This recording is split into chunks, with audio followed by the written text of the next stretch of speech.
And I think what we've created, people have told me that it's the right thing, and bands have said it's the right thing.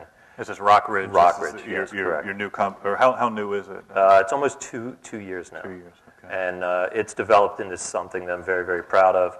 It's a lot of work, crazy stuff, but I wouldn't trade it for anything in the world right now, what I'm doing right now.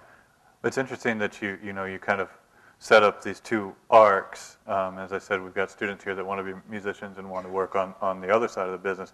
And the arc that you portrayed for Dave Matthews is parallel in some ways to your career arc, in that Dave was playing bars and everything, and you started at retail, and the trajectory is one of knowing the business all the way from every angle. And I think that it's this era of specialization, it's so important, especially in the record industry, to know how all the pieces work together. And it seems like, from what little I know about Rock Ridge, it's kind of a full service marketing. Is that maybe the best way to say it? We like to view it as a services company for bands, because it's not just label.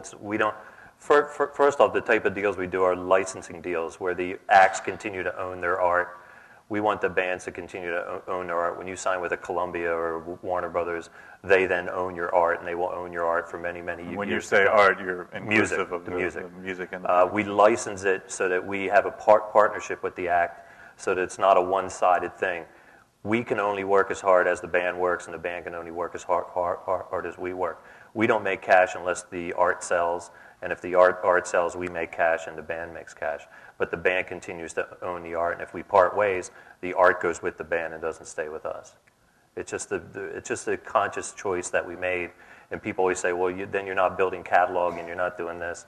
But it really is a thing that if the relationship works between the label, the company, and the band, catalog will remain because the band will stay.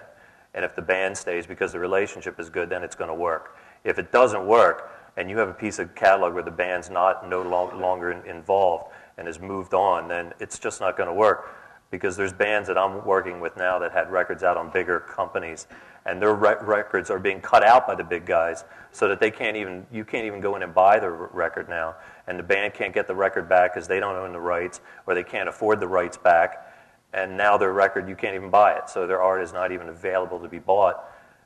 And it just ruins things. It really ruins things for the band. I think it ruins things for the business. It's crazy, and we made a conscious choice to do it this way, even though people said it wouldn't work, you couldn't do it, and we are doing it, and it does work. So you kind of got fed up with the major label paradigm. You started your vision, which is somewhat of a reaction to the major label paradigm. Mm-hmm. What shifts? What beyond the term type of setup where there's... So who owns the master in this relationship? Is it artist? The artist owns the master. They license it to you. Mm-hmm. What else is different about the way you're doing it than, say, the way Dave Matthews' label ATO is doing it? ATO is probably a wrong example. Okay, what's different than Epic? Because they are doing it somewhat where there's patience involved. The big guys are looking at a window when your record is ready to come out. You have a 6 to 8 week window to make a record work. If it doesn't work in that 6 to 8 weeks, for the most part, the majority of acts, you're done. You're done.